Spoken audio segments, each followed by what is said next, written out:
O podcast que você ouve agora é uma produção da Central 3. Cristo Redentor, braços abertos sobre a Guanabara.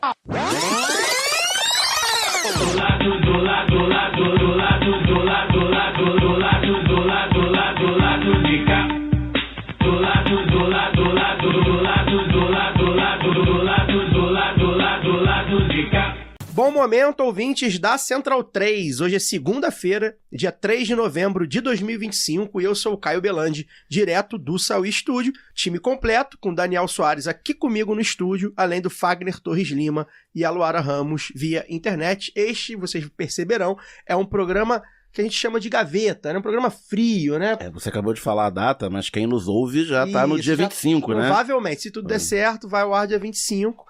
Esse aqui é um Como é que foi novembro, gente? Pois a gente espera que esteja melhor do que nos últimos dias. Mas a gente gosta de dizer a data também para vocês entenderem, caso tenha algum factual que a gente fale aqui, né? Pra vocês entenderem, se situarem, tá? Também está aqui com a gente Clayton Gerhardt, professor da UFRJ, doutor em Ciências Sociais pela Universidade Federal Rural do Rio de Janeiro e pesquisador de um tema que é fundamental para a gente entender o Brasil de hoje, que é o agronegócio. Professor, bem-vindo. Obrigado por ter aceitado o nosso convite. Estive com o senhor na mesa de abertura da Jura na UFRJ. Foi um prazer participar daquela mesa. E você apresentou um trabalho que eu saí e falei, preciso levar esse cara no lado B. Porque é um trabalho que eu fiquei assim, olha, embasbacado da qualidade e da importância do tema. E a gente vai falar um pouco hoje. Boa noite. Boa noite, Caio. Boa noite, Luara. Boa noite, Fagner. Boa noite, Daniel. Boa noite, Giovana. Bom, é um prazer estar aqui com vocês, né? E eu acho que você começa bem a introdução falando sobre agronegócio, né? Eu acho que esse é um tema que a gente às vezes pensa assim como algo que surgiu do nada, ou existe desde sempre, né? Mas que tem uma história muito, muito, muito recente, né? Muito, muito próxima da gente, que é a invenção justamente do que virou o agronegócio hoje em dia, que é o tal do agro, né? Essa entidadezinha quase fantasmagórica que a gente precisa conviver hoje em dia. Pois é, vamos entender melhor daqui a pouco. Luara Ramos, boa noite. Olá, Caio, Daniel, Fagner, Gil. Olá para o nosso convidado, professor Clayton. Prazeraço aí trocar essa ideia, assistir sua fala do Jura. Parabéns aí, né, que estiveram naquela mesa. Parabéns, viu, Cabelândia? Vi a fala toda depois também. Obrigado. Você, a vereadora Maíra do MST. E é isso, boa noite, vamos logo pro papo, porque também temos essas... Apesar de... Não é isso, né, professor? Parece que a gente convive com o agro o tempo todo, ele já faz parte desde sempre, mas entender aí como é que se deu essa construção esse agro é pop, como é que o agro virou tão pop assim, a ponto da gente não conseguir muitas vezes nem se desvencilhar, né? Então vamos buscar respostas aí hoje para ver como é que a gente contra-ataca. É isso. Fagner Torres Lima, boa noite. Boa noite, não vou me estender muito não, só agradecer a presença do professor Clayton e vamos deixar o barco tocar aí, porque esse tema é muito importante, né? Então a gente tem que aproveitar o tempo ao máximo possível para ouvir as respostas do professor e entender como é que a gente pode construir uma sociedade diferente. É isso. Daniel Soares, boa noite. Boa noite. Antes da gente entrar no papo, lembrar para você, né, que o cupom LADOBOI20 dá 20% de desconto nas compras no site da Boitempo. Com exceção da assinatura do Armas da Crítica, toda compra que você fizer em boitempoeditorial.com.br, você ganha desconto e ainda ajuda o Lado B do Rio, porque um percentual das vendas será repassado para a gente. Ou seja, todo mundo ganha. Você usa o cupom LADOBOI20, ganha 20% de desconto na compra e ainda ajuda o seu podcast favorito. Acesse boitempoeditorial.com.br e boas compras. É a bancada do boi do bem. Esse é o boi do bem, o Boitempo. E tem mais, né? O sorteio para apoiadores e apoiadoras do lado B, né? A partir de novembro agora, está sendo oferecido pela Boitempo. Então, todo mês, 4 obras serão distribuídas aos valentes ouvintes que ajudam mensalmente o lado B no apoia.se/lado B do Rio. Então, já fica aí o convite também, né, para se tornar apoiador do Lado B a partir de R$10 em apoia.se/Lado B do Rio e concorrer aos livros da Boitempo. E se você quer mais desconto, tem mais desconto. Você utiliza o cupom Lado B na camisacritica.com e ganha 10% de desconto em suas compras. Além disso, você também ajuda o Lado B a receber uma comissão pelas vendas, então você faça suas compras em camisacritica.com, utilize o cupom Lado B e ganhamos nós e ganha você. Gostaram do slogan? Ganhamos nós, ganha você. Pensei aqui na hora. Mentira, tá aqui. Pode tentar a carreira na publicidade. Mentira, tá aqui no roteiro, mas eu pensei na hora de fazer o roteiro. Ficou bom, né? Espero que sim. Professor Clayton, vamos então ao que interessa e acho que a gente tem que começar do começo, né? Porque como a gente conversava aqui no nosso cafezinho anterior, né? A entidade, a instituição, né? Um símbolo que a gente se acostumou a chamar de agro, ele, inclusive, é recente, né? Ele não data do começo do agronegócio per se, né, do Brasil. Ele está organizado desta forma de maneira recente. Então, eu queria que você começasse explicando um pouco, primeiro, né, de onde e de quando e como que surgiu o que a gente tem visto, tem entendido, né, nas propagandas, na comunicação, como agro. Então, eu acho que são duas respostas aí, né? Se a gente for para o passado, obviamente que o agronegócio, ele surge em 1500, né? Então, obviamente que a Casa Grande Senzala, ela é, vamos dizer assim, o ascendente mais antigo, vamos dizer assim, do agronegócio, né? Acontece que a gente não vai poder falar sobre isso a partir de tamanho tempo, né, período histórico, né? Mas, se a gente for pensar no termo especificamente, ele surge como agrobusiness nos anos 50, nos Estados Unidos, num contexto, vamos dizer assim, da modernização, que a gente chama de modernização da agricultura, né? Ou seja, essa coisa das sementes melhoradas, geneticamente é muito depois, né? Enfim, o melhoramento de sementes, o uso de máquinas, implementos, fertilizantes, veneno, todo esse pacotão, ele começa a existir a partir da década de 30 nos Estados Unidos. Por quê? Porque os Estados Unidos passou por fome, teve a crise da Bolsa e percebeu que segurança alimentar é uma questão de soberania nacional e começaram então a proteger seus agricultores, e as indústrias estadunidenses perceberam também que isso poderia ser um grande negócio, né? Porque até então, praticamente, a agricultura não consumia quase nada das indústrias, né?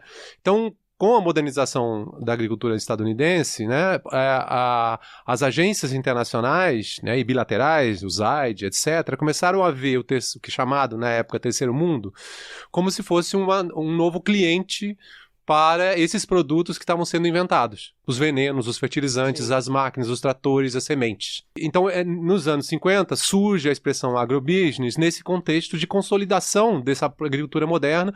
A Europa vai acontecer depois da Segunda Guerra, também passam fome, né? E viram aí, então, nos seus quintais recíprocos, né, a possibilidade de vender esse pacotão. E isso, na verdade, vem na forma do que geralmente vocês conhecem como Revolução Verde, né? Na verdade, se tratava mais de produzir a dependência desses países em relação ao consumo desses produtos industrializados feito por multinacionais estrangeiras, né, de países do norte global. Aí que surge, vamos dizer assim, o primeiro termo, que seria agrobusiness. Ele vai demorar muito, vamos ter a nossa modernização da agricultura, né, que é chamada conservadora nos anos 70. Por que ela é chamada conservadora? Porque se simetrizou o que a gente chama de questão agrária como se fosse apenas uma questão agrícola. Né? O que eu quero dizer com isso? Quando a gente fala em questão agrária, a gente está falando, claro, de produção, agricultura, enfim, de produção. Mas a gente está falando de concentração de terras, de violência no campo, de relações tradicionais, clientelistas entre donos de terra e seus agregados. A gente está falando, né? A gente está falando de coisas muito maiores do que simplesmente de gente, né? De conflitos agrários. E quando a gente fala de questão agrícola, a gente está falando da produção, ou seja, não tem gente. E se a gente conseguir, então, a leitura da ditadura militar foi que se conseguirmos, se a agricultura, o rural, ele é então reduzido à agricultura, não um espaço de vida, um universo social, cultural diferenciado, com as suas inúmeras diferenças de regionais, simplesmente um espaço de produção, né? Então, a gente passa pela modernização da agricultura e no final da década de 70 é que chega, então, o termo agrobusiness no Brasil, e ele vai permanecer nos anos 80, ainda já se fala algo de agronegócio, mas simplesmente ainda é agrobusiness, né? E nesse momento, aí é importante a gente falar sobre isso, né? Nesse momento, a agricultura brasileira, ela realmente remete ao senhor de engenho. ela remete ao que é arcaico, ao que é atrasado, né, ao coronel, né, ao coronel e, obviamente, ao Jaca-Tatu, né, que é o agregado do coronel. Então, era necessário, né, para essa galera que começa a se modernizar da sua produção, mudar essa imagem, né? Essa imagem do coronel com o chapéu na cabeça e tal. E então começam a se autorrotular como produtores rurais. Nesse momento vão surgir duas entidades que vão, de uma certa forma, antagonizar até hoje em dia, né? Vamos dizer assim, um agro bonzinho e um agro mais radical, vamos dizer assim, né? Então, vai surgir o que seria depois a ABAG, né? A ABAG só vai surgir nos anos 90, mas o embrião dela nasce, né? Que é a Associação Brasileira de Agrobusiness, que vai virar agronegócio, que é, vamos dizer assim, esse lado mais suave da grande produção agrícola, em grande escala. E vai surgir uma outra entidade, que talvez vocês lembrem aqui, pelo menos quem é um pouco mais velho, que é a UDR, que é a União Democrática Ruralista, né? Que surge, inclusive, quase no mesmo momento que o MST, e que, enfim, organizava milícias rurais para proteger a propriedade rural. Nesse contexto, nos anos 90... Aí, obviamente, não vai ser... Esse é um outro tema, né? A gente tem os movimentos sociais do campo se nacionalizando, né? O MST vai acontecer isso a partir do final da década de 80, né? Começo da década de 90, principalmente com Paranapanema, né? Com as ocupações lá no sudoeste do estado do São Paulo. E aí, então, é um momento, vamos dizer assim, de enfraquecimento do que seria, o que vai vir a ser o agronegócio, porque a gente tem um contexto neoliberal. E a grande agricultura no Brasil, ela não se sustenta sem o Estado. Eles gostam muito de falar mal, né, do Estado, que o Estado sem o Estado não há agronegócio. Exatamente. São 500 bilhões para o grande e 70, não estou atualizado agora para os dados, mas por aí a diferença é imensa, né, para a agricultura familiar. Então, sem Estado não existe o agronegócio, né? Então, o contexto Collor de Mello foi complicado. Você tem aí o avanço desses movimentos, os seringueiros no Acre, os quilombolas começam a se organizar e reivindicar terras. Sim. O movimento indígena começa também a se organizar. Tem um contraponto, né?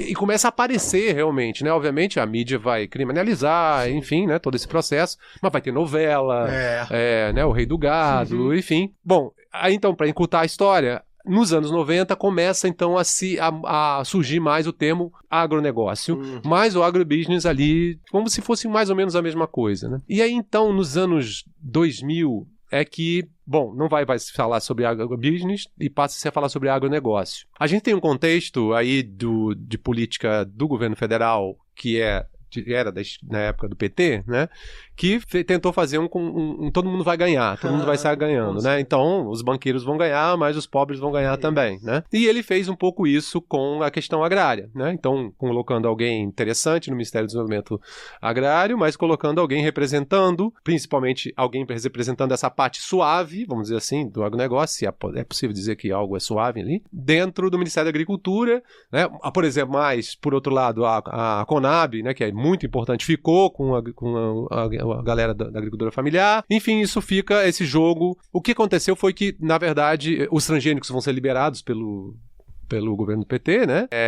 Então, uma política dúbia que faz com que, por um lado, haja uma série de conquistas dos movimentos sociais do campo, né? Mas, por outro lado, há um fortalecimento do agronegócio nesse momento. Por outro lado, é nesse momento também que, vamos dizer assim, o agronegócio começa a mostrar suas garrinhas de fora, né? Então, matam a Dorothy Stang, você tem uma série de assassinatos, a grilagem começa a aparecer, você tem o desmatamento na mídia a todo momento, né? Essa era uma pauta importante para o governo Lula naquele momento, né? De se firmar no cenário internacional como alguém que protege a natureza, a Amazônia, etc. Então, desmatamento, a violência no campo, grilagem de terras, contaminação por veneno, tudo isso vai criando uma imagem negativa do agronegócio, que é nesse momento só que a galera começa a falar, começo dos anos 2000. E em 2010, o que vai acontecer, porque tem um cara muito, eu acho que é um convidado que vocês convidarem aqui, né? O Caio Pompeia, né? Ele é da Federal de Viçosa. E ele tem um livro sobre o agronegócio. Ele é o cara que mais entende sobre a história do agronegócio. Eu tô aqui me apropriando do livro dele um pouquinho para contar essa história para vocês, né? Mas o que acontece nesse momento ali, 2010, esse é o ano mesmo, fático, né? É que essa galera que é muito diversa, porque a gente imagina que o agronegócio é um grande... É um grande movimento único, né? Que é avassalador, né? Consumindo tudo. Não, eles são extremamente diversos e brigam entre eles muito também. Então, o cara da AproSoja, né? O representante, né, dos sojicultores, ele tem interesses completamente diferentes da Cargill, por exemplo, que vai para vender as sementes para ele, né?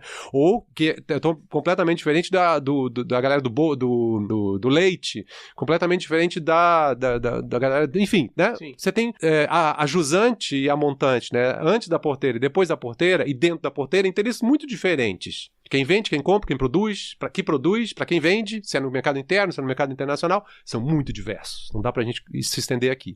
O que acontece em 2010 é que há isso que o Caio Pompeia chama de uma concertação política desses interesses em torno, e aí então esse símbolo, como você falou, né, esse signo agronegócio, ele vai ser repaginado, vai ser transformado, vai ser transmutado, vamos dizer assim, de uma certa forma. Um rebranding, que chamaria um pouco isso. Corporativo, né? Um pouco isso. Ele vai ser limpado, né? A ideia é limpar esses sinais negativos vindos, né, por essas coisas ruins que estão impregnadas na imagem do agronegócio, e essa concertação política vai em torno disso. Nesse momento vão surgir, então, vai haver uma série de investimentos publicitários, porque a ESPN tem uma seção, né, rural, né?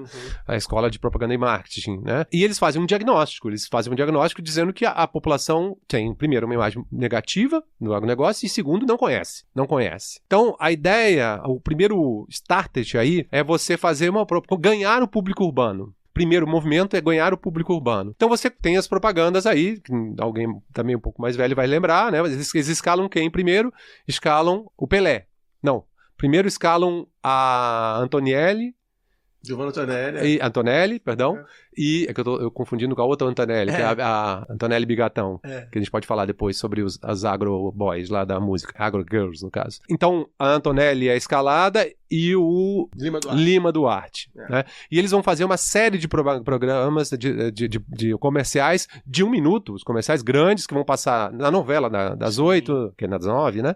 No Jornal Nacional, enfim, que ficou famoso, né? Essa coisa da agronação, e todo mundo tem uma fazenda dentro de casa, é só abrir a geladeira, enfim, é só vocês botarem no YouTube aí vai ter as propagandas lá. Mas é exatamente isso, tentando criar essa simpatia do público urbano em relação ao agro, porque a partir desse momento é que se vai se falar em agro. Então se vai se retirar, é aquela coisa, né? Quando chega o colonizador, o português, ele chega com a Bíblia na frente e a espada das costas. Se a Bíblia não resolver, pau neles, né? Ou, na verdade, espada neles, né? Então, o que vai se fazer aí é tentar se esconder, na verdade, o que importa, que é o negócio, porque agronegócio nada mais é do que um negócio, né? E a violência, que toda que existe por trás, ela é cometida por causa desse negócio. Então, o negócio é se esconder que isso é um negócio e apresentar, então, essa coisinha bonitinha, neutra, né? Porque agro pode ser tudo. Tanto é que, hoje em dia, né, a gente pode... até que é tudo. Então, mas hoje em dia, hoje em dia não, muito recentemente, mais recentemente, né? Mesmo aqueles que seriam os inimigos do agro estão começando a se ver como agro. Então, a gente pode falar mais adiante sobre isso, eu queria só me concentrar nesse momento aqui, né? Nesse momento, eles escalam, e não é à toa, né? Porque escalam a Antonelli. A Antonelli, ela é de cidade urbana, nova, jovial, moderna, bonita, gostosa, sei lá, né? Essas coisas que todos os homens machistas gostam de ver, né? Na televisão. Por outro lado, escolhem o Lima Duarte. E o Lima Duarte, ele já foi coronel, ele já foi agregado, ele já foi jagunço, né, na novela Bem Amado. Sim. Ele já foi vários personagens desse rural antigo. Então, o moderno... Inclusive o Sassamutema. Inclusive foi o Sassamutema. O Sassamutema, familiar. Não, o Sassamutema era um agregado. Era um agregado do fazendeiro, né? Vivia dentro da fazenda. Isso. Então, e é uma espécie de Jacatatu, né? Total. Então, ele foi vários personagens desse mundo que o agro quer se distanciar. Esse DNA que tá no cara lá, que era o senhor de engenho, porque quando eu falo esse DNA do senhor de engenho, não é que ele é descendente do sangue daquele cara, é um tipo social, né? Então, o coronel substitui o mandão, e que depois é substituído pelo produtor rural, ou o empreendedor rural, ou o doutor. Porque, né, em várias partes do Brasil se chama, aí agora de coronel passou a ser doutor. Então, se escala esses dois, o moderno e o tradicional numa propaganda. Logo em seguida a gente vai ter a Copa, né? E aí vamos escalar, aí no sentido futebolístico mesmo, né? Vamos escalar quem? Não mais do que o Pelé. E aí a propaganda também, de 1 minuto, várias propagandas de 1 minuto, passando tudo que é lugar, e fazendo várias analogias com futebol, agro e futebol, né? E aí depois a SPN, esse departamento rural da SPN, faz uma nova pesquisa, e aí passa de, não lembro mais o dado, né? Mas era, sei lá, 47%, passa para 90%, todo mundo conhece já o agro, né? E a imagem que se tem do agro é que é uma coisa do Brasil. Que unifica, né? Exatamente. No momento que não havia, é bom a gente lembrar, né? A gente tá falando de um tempo também que a tal da polarização, né? O racha não estava muito explícito ainda. Então era um momento ainda meio que de discurso de Brasil unificado, né? Então o agro consegue, com esse tratamento que ele dá, esse rebrand, ser um símbolo dessa unificação, dessa suposta unificação. Então, a ideia é isso. A ideia, na verdade, é você transformar o agro enquanto um símbolo de brasilidade. Ou seja, agro-Brasil, é fazer essas coisas, essa associação. Então, quando se fala em Brasil, a gente fala o quê? Futebol, carnaval, capoeira, festa junina, samba, desfile de escola de samba, e fala em agro. A ideia é justamente tentar transformar, assim como futebol, samba, mulata, essas paradas, né? O agro em um símbolo de algo que lembra o Brasil e que deve nacional. E que deve, exatamente, e por isso deve ser valorizado, e mais do que isso, cria-se então uma espécie de coraça. Por quê? Porque como as pessoas agora, como isso é uma parte do nosso sentimento de brasilidade, atacar o agro é atacar o Brasil. Eu tenho vários relatos de pessoas que são colegas, né, de sociologia, antropologia, enfim, de áreas das ciências humanas, que dão aulas em faculdades de universidades em cidades médias, ou mesmo pequenas, onde o agro é muito forte, para a faculdade de agronomia, veterinária, ciências agrárias, e eles relatam que é extremamente perigoso qualquer discurso crítico em relação ao agronegócio. Realmente de fazer você sofrer violência física de meninos, né? Pessoas com 18 anos. Desculpa, 18 anos não dá pra chamar de meninos mais, né? Enfim, mas jovens. De pessoas jovens, né? Isso, não é menino, mas é jovens, né? Então, isso foi muito feliz, eles foram feliz no sentido irônico, né? Foi muito feliz para eles, né? Essa construção do agro enquanto algo que pertence à nacionalidade, ao sentimento de nacionalidade, né? Isso vai seguir adiante. Em 2016 começa uma propaganda que vai durar 5 anos, se eu não me engano, ou 6 anos, né? Que é essa que vocês citaram há pouco, né? O agro é pop, o agro é tech, o agro é tudo. Que é a Globo, vai se juntar aí com a ESPN, bababá, a BAG, outras representações do agronegócio, a CNA, né, a Confederação Nacional da Agricultura, uma série de representações ali vão estar junto na construção desses programas, né, que na verdade tem um outro perfil, eles são bem diferentes daquele. Aquele era uma propaganda, vamos dizer assim, que tinha uma identidade. Essa não, é mais didática, é mais pedagógica, é dizer o que é. Olha, gostando? Vamos explicar o que é. Então, por exemplo, não existem personagens. As propagandas têm uma voz em off, que são narradas, né? E aí mostram-se realidades da agricultura brasileira, né? Inclusive da agricultura familiar brasileira, ou seja, porque é isso, né? A grande sacada do agro é que ele permite, primeiro, uma colonização da própria linguagem, a nossa linguagem, a língua portuguesa, e aí o desafio a quem está assistindo aqui a inventar um termo, bota lá, rainhas do agro, agrolover, sei lá, qualquer coisa que tenha agro, coloca e vê se não tem. Ainda tem muita coisa que não foi agrocolonizada, mas muitas palavras da língua brasileira já se tem o sentido dela enquanto agro. Que é uma coisa que eu falei lá naquele encontro que você citou, né?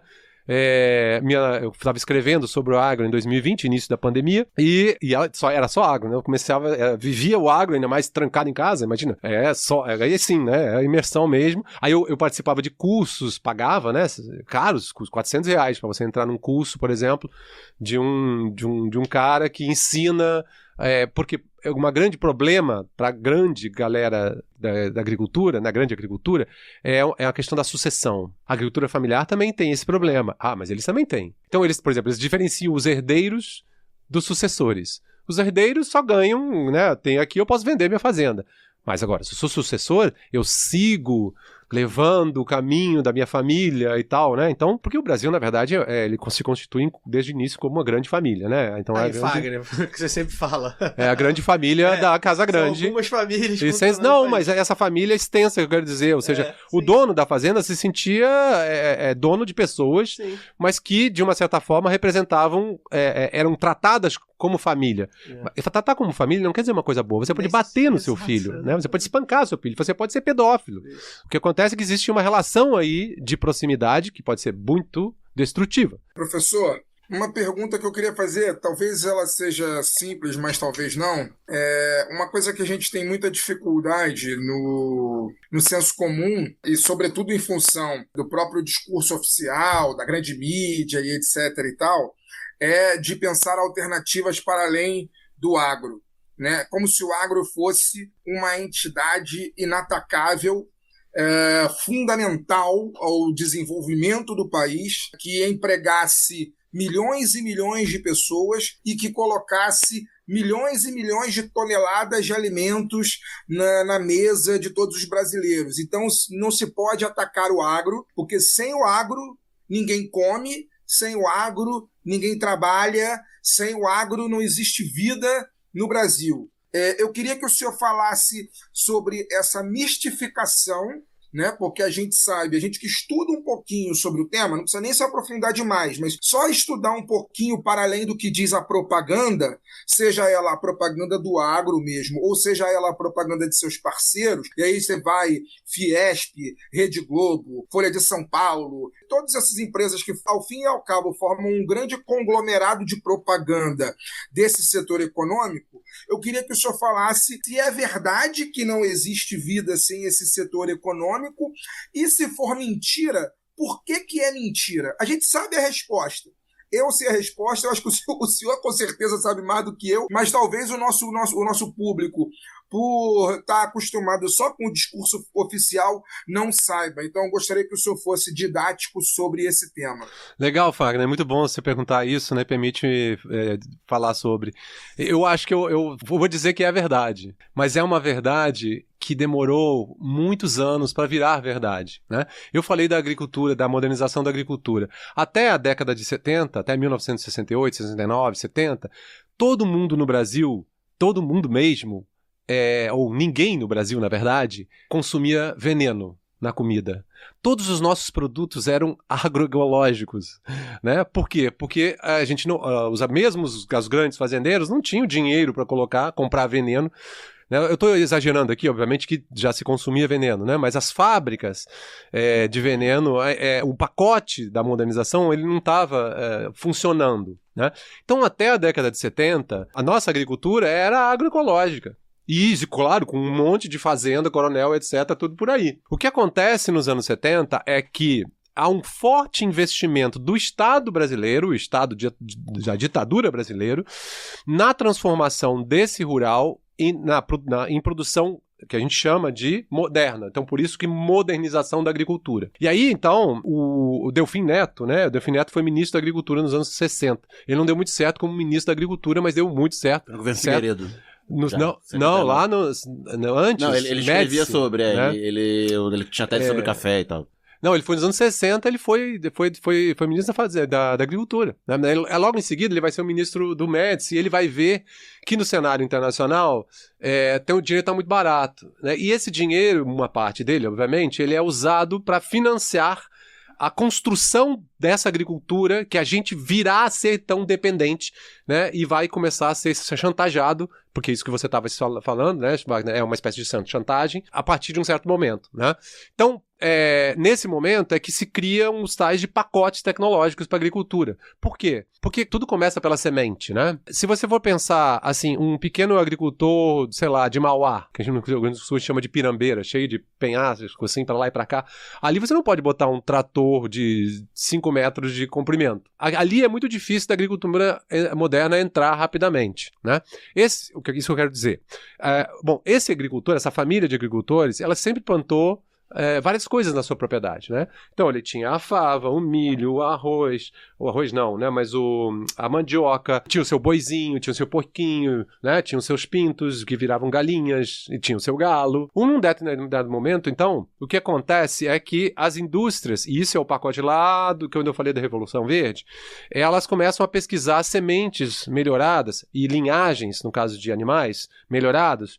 E cuidado, não confundir com geneticamente modificados. São coisas que já existem na planta ou no animal, que a partir de cruzamentos, né, entre plantas e entre animais, você vai selecionar uma característica.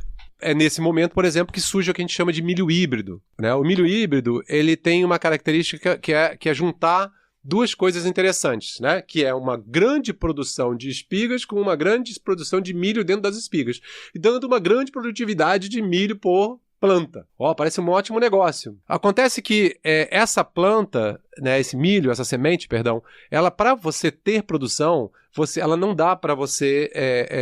ela vai precisar de uma fertilidade X, na hora X, ela vai precisar ser enterrada na terra de um certo momento, ou seja, vai ter que precisar de um trator, como você vai só produzir soja na sua propriedade, toda a diversidade que tem, controlando os bichinhos, que obviamente, porque essa família, de Mauá, obviamente tinha um problema de pragas, né? Mas sempre eles foram selecionando milho, que é um milho adaptado para aquela região, para aquele microclima. A partir do momento em que você tira toda aquela diversidade e coloca uma semente melhorada geneticamente, os bichos vão, obviamente, ter comida. Então você vai precisar botar veneno, você vai precisar botar fertilizante, você vai precisar comprar trator, você vai precisar comprar material de irrigação, você vai precisar consumir da indústria. O que acontece na década de 70 é que os governos militares incentivaram esses pacotes, essa modernização, mas num lado só, no lado dos grandes. Não à toa, nesse momento, na década de 1970 a 1980,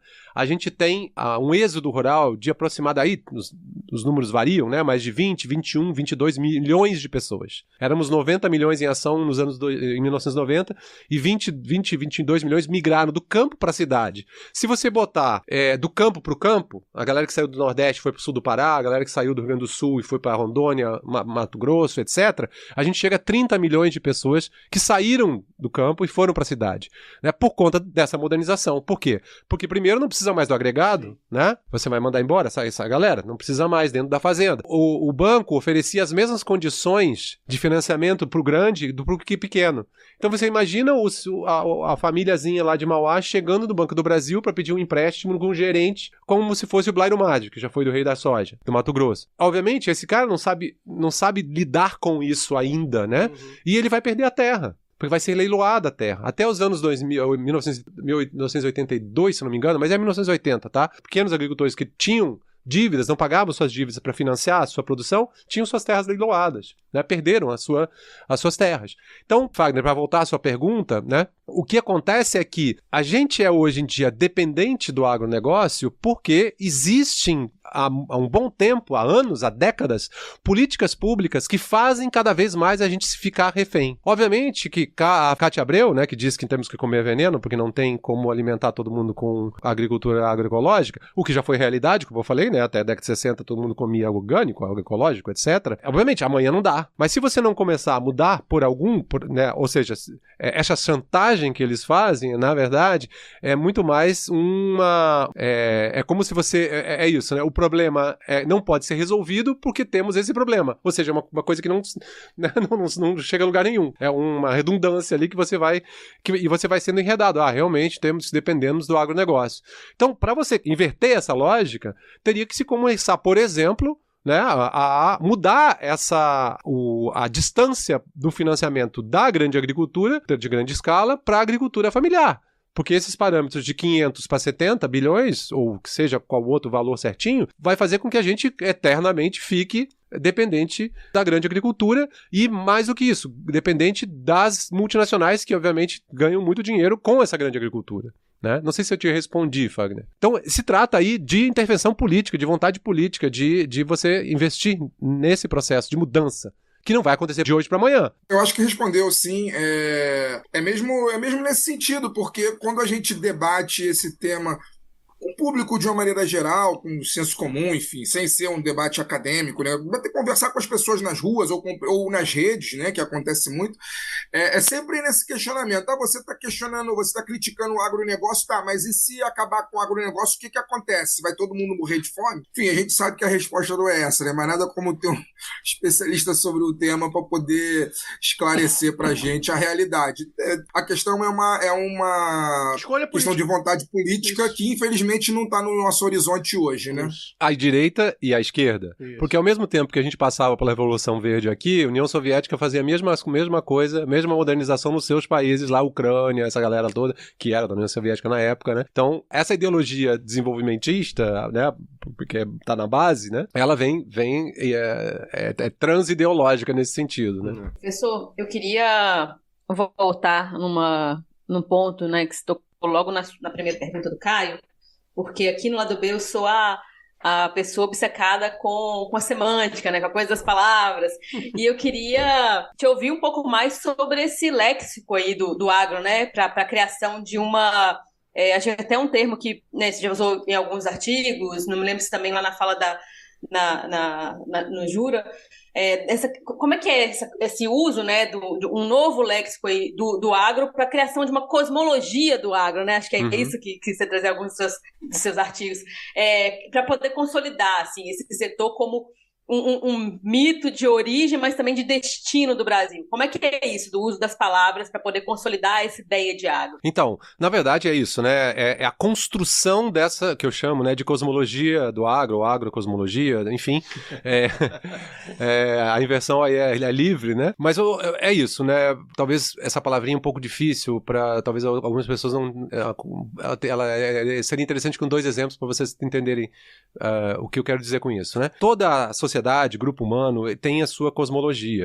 É a partir dessa cosmologia que informa como a gente se relaciona, claro, como você falou, os mitos de origem, né, cosmogonia, etc. Mas é como a gente vê os outros que não pertencem ao nosso grupo, como a gente se vê enquanto grupo, como a gente age no mundo.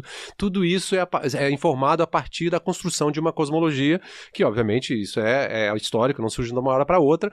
E o que, do meu ponto de vista, o que está se fazendo desde 2010 é justamente a construção dessa cosmologia, que vai, então, oferecendo a possibilidade de você pertencer a ela. É aquela coisa, né? Por exemplo, os Yanomamis, eles têm uma determinada cosmologia que faz com que eles não sejam mineradores de ouro. Nós temos uma cosmologia que faz a gente abrir aqueles buracos, né? Tanto que eles nos chamam de porcos, né?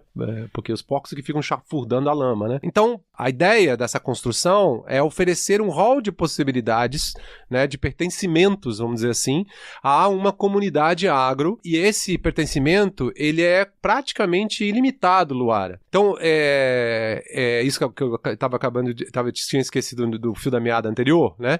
O que vai acontecer a partir do final da década de 2010 é que é, na verdade, algo que já estava acontecendo lá nos anos 80, quando começaram os coronéis começaram a se chamar de produtores rurais, né? Por quê? Porque o pequeno agricultor também gosta de ser chamado de produtor rural. Isso é uma coisa que às vezes a gente idealiza, né, uma galera da cidade, essa coisa do camponês e tal, né?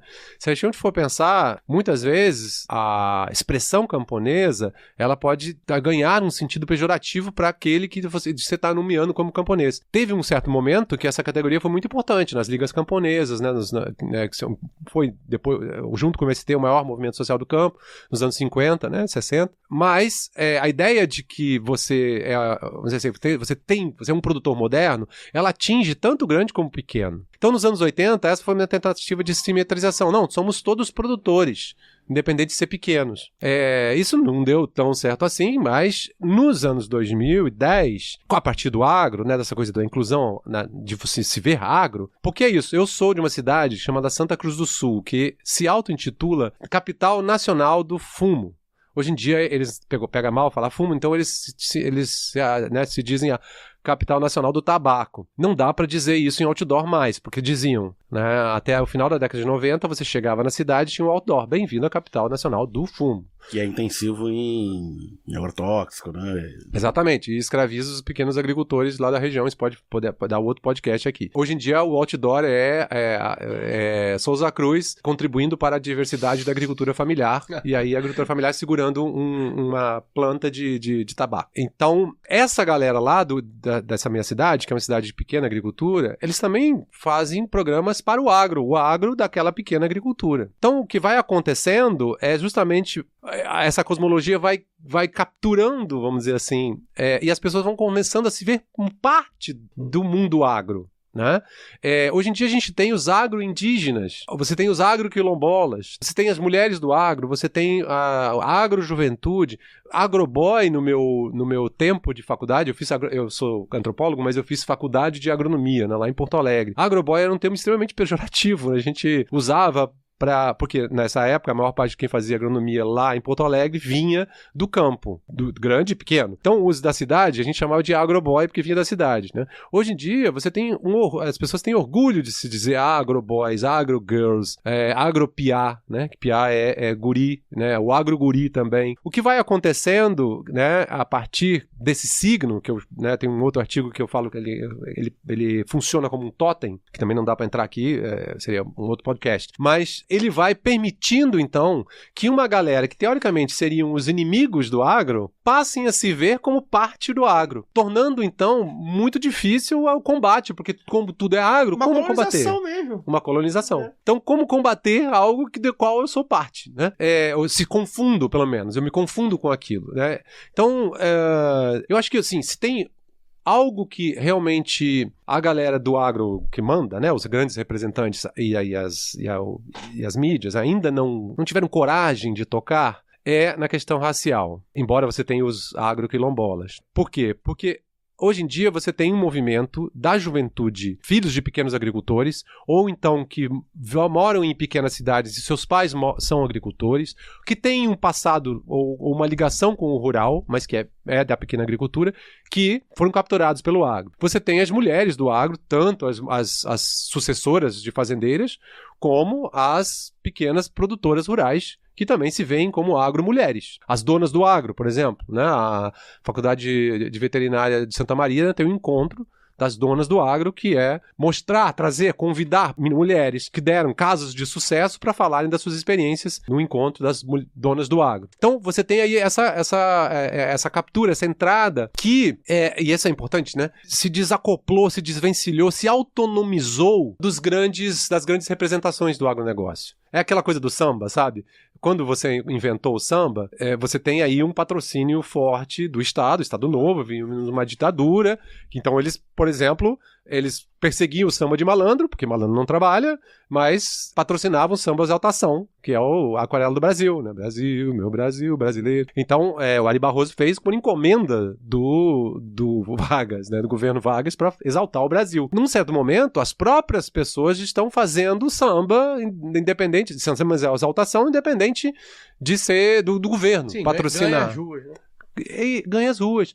E isso é o que a gente vê hoje. Você tem um gênero, já foi dito, e não fui eu, nem foi diagnosticado, né, como agroexaltação. Né? A gente tinha, na década de 30 e 40, o samba exaltação, e agora a gente tem o agroexaltação, que é a a Antonelli Bigatão, o Léo e o Rafael, As minas da pecuária, tem esses negócios, né? Direto.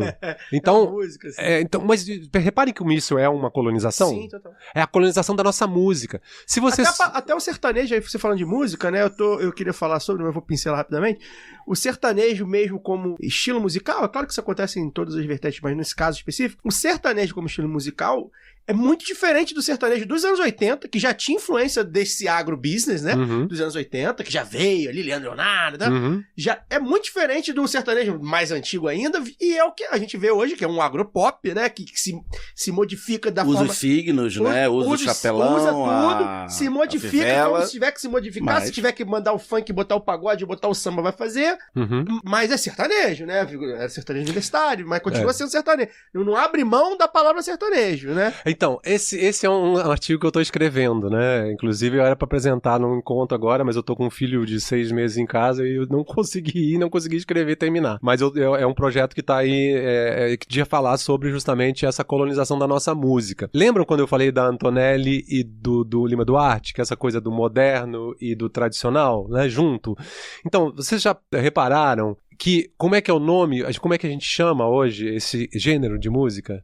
Ele não é sertanejo. Ele é sertanejo universitário. O sertanejo tradicional, universitário, que é mais moderno que universitário, né? Universidade.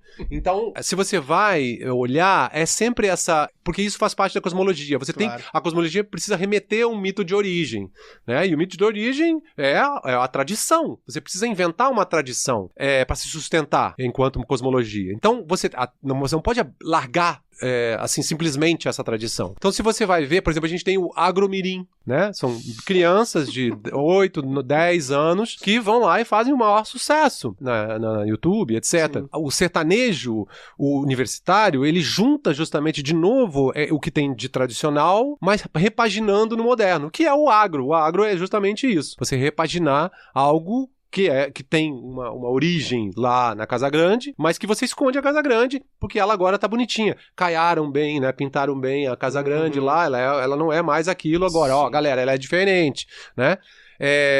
Então, se você tocar no sertanejo, né? Ele nos anos 70, ele já sofre uma transformação. O sertanejo vem aí do caminhoneiro, né? Então, se você vai olhar as músicas sertanejas ali nos anos 70, começo dos anos 80, ele pega muito essa coisa do caminhoneiro, né? O caminhoneiro já é o quê? Aquele cara que saiu do campo e virou caminhoneiro, mas que traz ele quer voltar pro campo. Muita música do sertanejo é feita cantando nessa nostalgia e essa de sair de casa, enfim. E vai evoluindo, né? E o sertanejo universitário surge justamente um pouquinho antes do agro. O cara lá do Paraná, me fugiu o nome dele, é o inventor, né? O primeiro...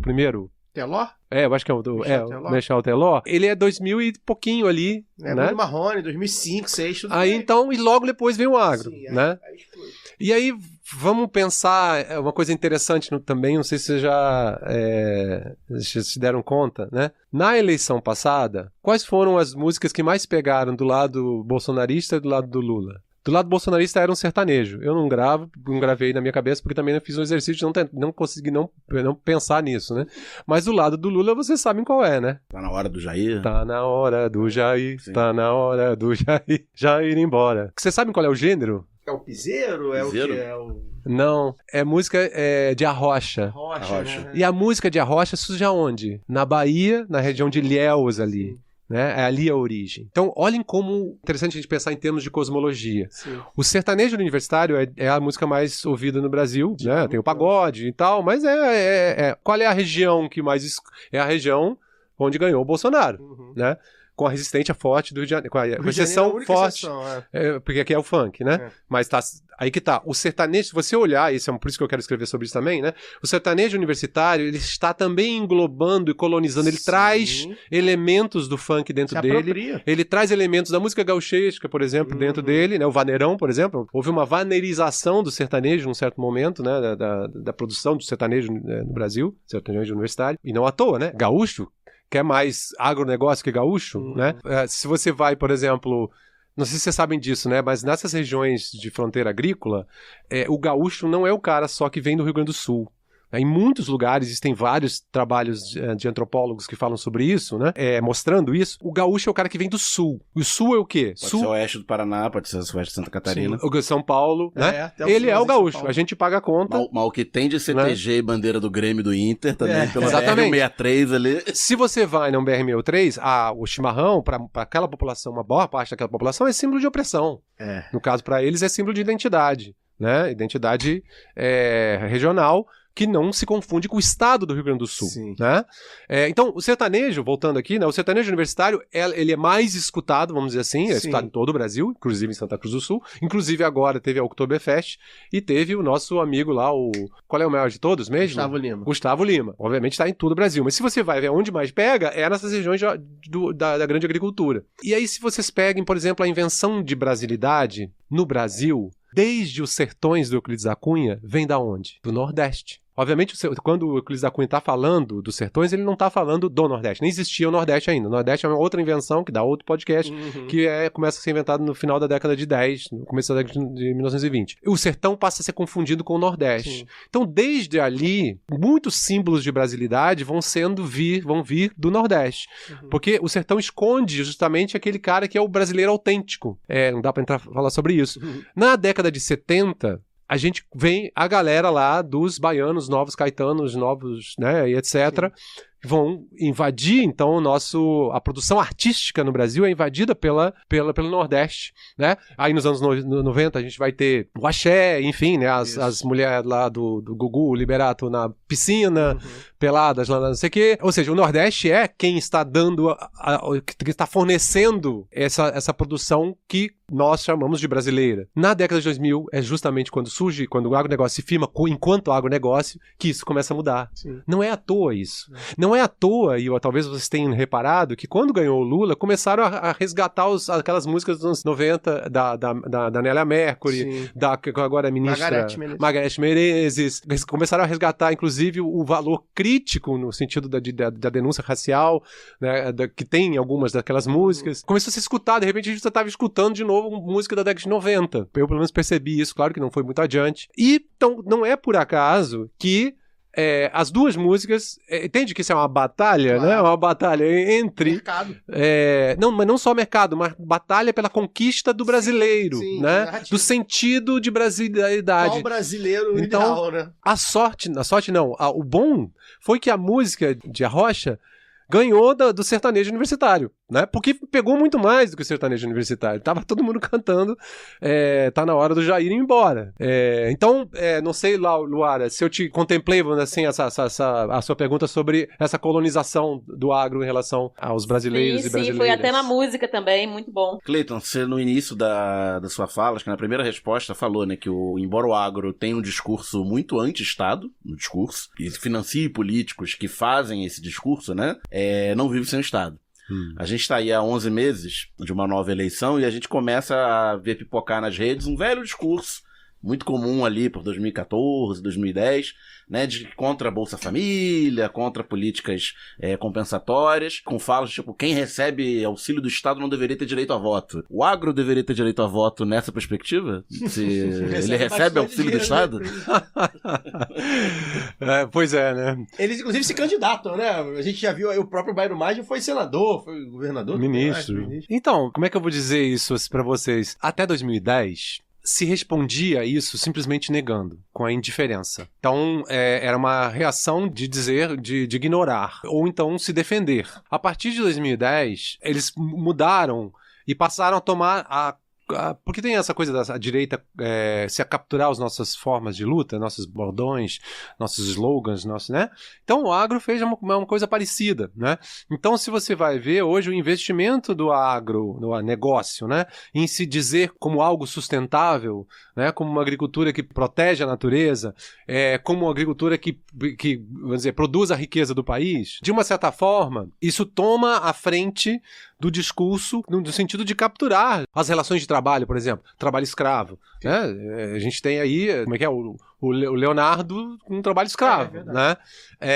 Então, a possibilidade de você, vamos dizer assim, se colocar, é aquela coisa de transformar alguém que é o algoz em alguém que é salvador, né? Que é uma velha tática desde 1500, né? Então os portugueses vieram aqui para salvar os índios que iam para o inferno, porque não tinham Deus, assim como as pessoas que iam ser escravizadas na África. Estavam, tanto que se chamava os resgatados do inferno, e precisavam pagar sua conta sendo escravos. Ou seja, os portugueses eram bonzinhos, né? E eram salvadores. Então, o que está acontecendo de um tempo para cá, né? É que o agronegócio capturou, vamos dizer assim, aquilo que antes era uma forma de você atacar ele e antecipando esse ataque a partir da construção de, né, uma agricultura que protege a natureza, que é sustentável, que respeita os direitos trabalhistas, que produz, obviamente, a riqueza nacional, né? E esse discurso, Daniel, do financiamento, não há outra explicação, porque simplesmente não se faz essa pergunta. Essa pergunta, esse espaço aqui é importante para isso, justamente, né? Ou seja, porque essa pergunta não vai ser feita por alguém de esquerda, necessariamente. Nós temos um governo de esquerda que dá 500 bilhões para o agronegócio, e o Lula diz que o Brasil... Ele disse, como é que ele falou? Que a gente vai ser o celeiro do mundo. Nossa, isso é uma coisa... Papo... ele disse isso, né? E esse papo é um papo da ditadura militar dos anos 70, né? Que eu fui ensinado, eu tenho 55 anos.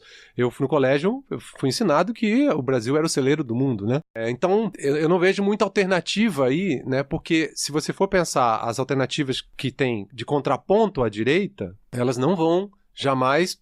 que estão aqui, né, possíveis, elas não vão entrar, não vão mostrar esse lado do agro. Vão fazer exatamente o contrário, vão mostrar, olha, nós estamos ajudando o agro, porque o grande movimento do governo atual, Lula inclusive, é você dizer, galera, a gente não é assim que você pensa, o que vocês pensam. Nós somos bonzinhos, nós é que fizemos vocês grandes desse jeito, né? Olha o que o Bolsonaro fez. O Bolsonaro fez isso, isso e aquilo, que a gente está aqui financiando a agricultura de vocês, estamos fazendo programas, estamos criando a nossa imagem no cenário internacional né, de preservação, né? Então, do ponto de vista da luta ideológica, na eleição do ano que vem, essa pauta que você traz não é pauta. Né? Ela não é pauta. Ela não vai estar presente aí. Aliás, nesse sentido, eu queria indicar aqui o podcast Prato Cheio do Joio e o Trigo, né? Um excelente portal para acompanhar, inclusive, aí as questões do agronegócio. E em 22, na época ali pré-eleitoral, eles fizeram um episódio que para mim é um dos melhores do Prato Cheio, dos que eu já ouvi, pelo menos, que é Por que o agro odeia o Lula? E aí, entre algumas das questões debatidas, está exatamente essa, né? O governo Lula que fez muito mais pelo agronegócio. Já nos anos 2000, né? Já nos anos anteriores. Isso aí é antes desse governo Lula 3, né? E é um bom debate. Talvez esteja agora um pouco desatualizado. Isso é de 22. A gente está chegando aí em 26, então algumas coisas já mudaram, né? Mas ainda assim, inclusive agora com o episódio do tarifaço do Trump, o movimento do agro com Lula, ele não é tão definido quanto parece, né? Exatamente como você falou. Não existe um agro, né? Um representante fala, mas ali é uma briga, né? De setores e tudo mais. Então, tem setores que vão para um lado, tem setores que vão para o outro, estão ali namorando ali, provavelmente já pensando em 2026. Eu acho que essa é uma questão importante, Caio, porque essa concertação política que eu comentei antes, né, que o outro Caio, seu xará, ele mostra no livro dele, né, que vai acontecer em 2010, o governo Bolsonaro conseguiu, de uma certa forma, criar um racha nessa concertação. Ela continua, obviamente, né, em torno do signo agro, mas, o Caio também tem artigo escrevendo sobre isso, né, ele vai mostrar ele chama 5 faces do agro, né, ele vai mostrar, por exemplo, essa galera da AproSoja, que é a galera que financiou a tentativa de golpe, não só do 8 de janeiro, mas logo quando o Lula ganhou, né, que pararam o Brasil. Sim. Se vocês forem olhar os caminhões que estavam parando o Brasil, não eram caminhões de fábrica, de indústrias, né? Eram caminhões do agronegócio, ou então daquela... E quando a gente fala em agro, você tem que pensar toda a cadeia. Por exemplo, os atacadistas, né? As cadeias de atacadistas, esses grandes atacadões, tudo agro, né? Então, são agro, no caso, né? Então, se você vai ver a tentativa de parar o Brasil naquele momento, né? Os caminhões que foram colocados ali, né? Era da galera do agro. E essa galera, ela é completamente diferente, por exemplo, do pessoal da ABAG, né? Da Associação Brasileira de Agronegócio, que quer uma pauta ambiental mínima para mostrar que estamos fazendo alguma coisa. Sim. Essa coisa do discurso do carbono, do sequestro de carbono, que é outra coisa muito ruim que que o governo atual está comprando, né, que vai permitir a gente, enfim, destruir mais a natureza e não vai ajudar em nada, esse é um outro podcast, enfim, uma série de pautas aqui que o governo Lula, ele encampa. Mas o que eu quero dizer isso que você falou, acho é muito importante. O governo Bolsonaro conseguiu criar uma espécie de constrangimento. Eu não quero me parecer com esse cara aí que tá indo pra rua fazer aquela coisa com o celular pro céu. Sim. Lembra aquela cena do celular? Rezar pro pneu. E rezar pro pneu, né? Eu não, peraí, não sou isso. E outra, eu sou um cara que vamos dizer assim, que quer negociar pautas. Eu não quero simplesmente impor pautas. Obviamente quer negociar essas pautas e ganhar a negociação. Mas ele vai pro jogo negociando, que é o que o Lula faz, por exemplo, né? O Bolsonaro não. Então, o que a gente tem aí é essa diversidade se recompondo a partir da eleição do Lula e, de uma certa forma, na eleição que vem, tem que voltar na pergunta do Daniel, né? A gente vai ver aí só o Chapeuzinho Vermelho sabe, né? Como vai ser que esses diferentes interesses, né, que compõem a grande agricultura brasileira, e de novo, Caio, a grande agricultura vai do atacadão à indústria que vende veneno, né, e passa pelo agricultor, passa pelos trabalhadores que são escravizados em fazendas, né, então você tem que pensar a agricultura, a agropecuária, né? Nesse sentido, exatamente, onde tem vários interesses muito diversificados e muito contraditórios. Mas uma coisa eles têm em comum, né? Ou seja, o projeto de transformação do Brasil em agro-Brasil, em agronação, ele faz parte dessa concertação. Perfeito, professor. Muito obrigado. Acho que a gente conseguiu dar um apanhado do que a gente queria tratar aqui. Tem, como você falou mesmo no podcast algumas vezes, né? Esse dá outro podcast aqui, alguns temas aqui que a gente passeou, né? Realmente dá um podcast, não acaba aqui, não termina aqui, mas eu acho que foi bom para ter uma linha do tempo, que eu acho que isso era importante. Quando eu vi a sua pesquisa lá, a apresentação da sua pesquisa na mesa da Jura, essa linha do tempo eu não tinha me dado conta. E a gente percebe, né, uma coisa que culmina na propaganda agro é pop, agro é tudo, né? Mas isso vem sendo construído com várias pecinhas que vão se encaixando.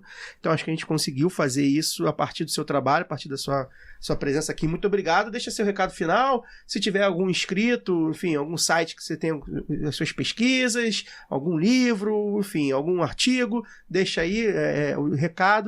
E obrigado, boa noite. Obrigado, Caio. Obrigado, Daniel. Obrigado, Luara. Obrigado, Fagner. Não, acho que estou aqui. Quando vocês me quiserem me chamar, eu virei com o maior prazer. E é isso. Muito obrigado. É isso. Fagner Torres, você tá com a mãozinha levantada, você fale qualquer coisa aí e dê seu boa noite, aproveita. Boa noite, eu levantei a mão mesmo para poder dar o meu recado final, agradecer o professor Cleiton. E se vocês me permitem, eu queria ler aqui uma pequena anedotinha, foi publicada na Folha de São Paulo, em 1995, mais precisamente no dia 29 de julho de 1995, um sábado. Que tem muito a ver com esse tema que o professor Cleiton trouxe para a gente aqui, que mostra aquilo que o professor Cleiton citou e que eu também costumo dizer, né, que a família definitivamente é a maior empresa da história do Brasil. Nenhuma empresa tem tanta influência na história do Brasil quanto a família. E aí uma prova disso é essa anedota que eu vou ler rapidamente aqui. É uma coluna que foi publicada chamada Quem Manda? No jornal que foi a Folha de São Paulo, como eu disse. Bom, no século XIX, o bisavô de Fernando Henrique Cardoso, brigadeiro felicíssimo do Espírito Santo Cardoso, era ardoroso monarquista. Tanto assim que Dom Pedro II o nomeou por 4 vezes presidente da província de Goiás no final do século passado. Apesar desse perfil, um de seus 4 filhos, Joaquim Inácio Batista Cardoso, avô de Fernando Henrique, decidiu tomar rumo oposto. Tornou-se republicano e abolicionista. Na visita que fez a Goiás há dias, Fernando Henrique contou que, apesar de tantas diferenças, havia respeito entre pai e filho. Tanto que Felicíssimo chegou certa vez a escrever para Joaquim Inácio, que na época estava no exército em Anápolis, para tratar de forma afetuosa as divergências entre os dois. Na carta, Felicíssimo dizia que tanto fazia ser ele um conservador e o filho um liberal. Tampouco ser ele monarquista e o filho republicano. A carta concluía: Afinal, aqui em Goiás, quem continua mandando mesmo são os caiados. Isso no século XX. Estamos no século XXI. 20 não, 19. Isso é década de 1880. Não, a carta no século XX, no século XIX, a coluna no século XX e nós, hoje, no século XXI. E quem continua mandando são os caiados. Ô, Fagner, me permite só um detalhe. Eu acho que além da social-democracia, a outra coisa que une o FHC com o Lula é o fato de que os dois têm Inácio, né? Em algum momento sua biografia. Sua família. É. Daniel, boa noite.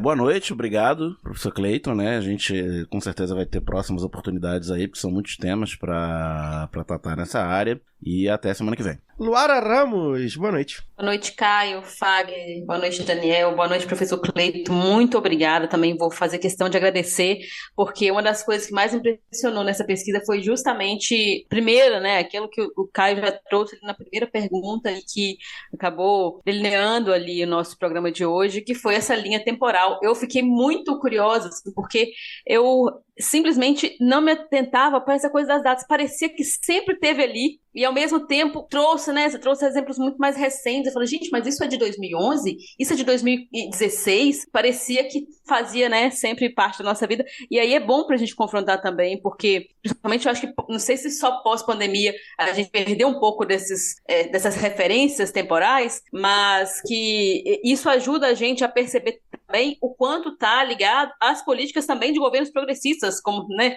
supostamente são os governos do Partido dos Trabalhadores, mas que também colocam o agro como esse grande parceiro que esfaqueia tantas vezes e ele volta com ela, né, Caio? A gente usa esse meme muito lá, né? Mas ela te esfaqueou 7 vezes e o senhor voltou com ela. O agro é um pouco disso para os governos, né? Dos governos petistas. Então é interessante perceber, assim, como é que se dá essa construção, essa dependência que também é criada, né? Muito bom o programa de hoje, não vou me estender muito mais, só agradecer e até a próxima semana. E quem quiser saber um pouco mais, tem a apresentação, acho que a gente fez um bom compilado da apresentação aqui, mas acho que tem a apresentação lá também no YouTube, né, da mesa que a gente participou lá da Jura na UFRJ, que aí tem os slides, né, os PowerPoint que também ajudam a ilustrar, então quem quiser ver, a gente vai deixar aqui o link na descrição, tá bom? Terça-feira que vem, a gente volta para continuar debatendo o Rio, o Brasil, o mundo, o agro, o pop, o tech, da maneira que você conhece, independente, contra-hegemônica, com o coração cheio e a consciência tranquila, forte amplexo e até lá!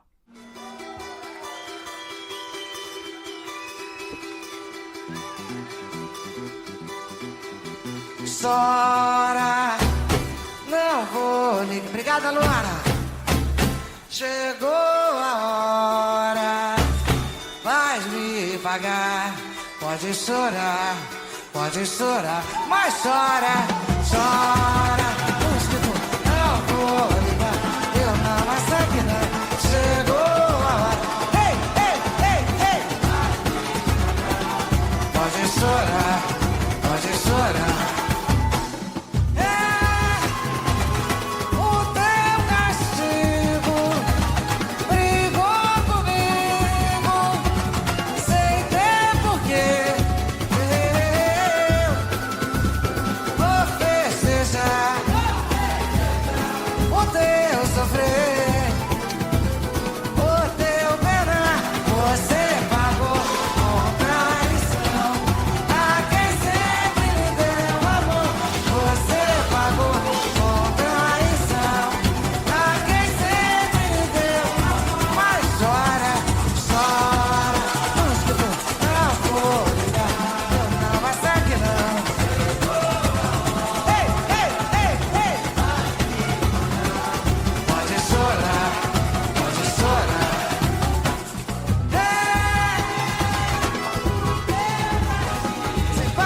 podcast foi editado por Fernando Cesarotti.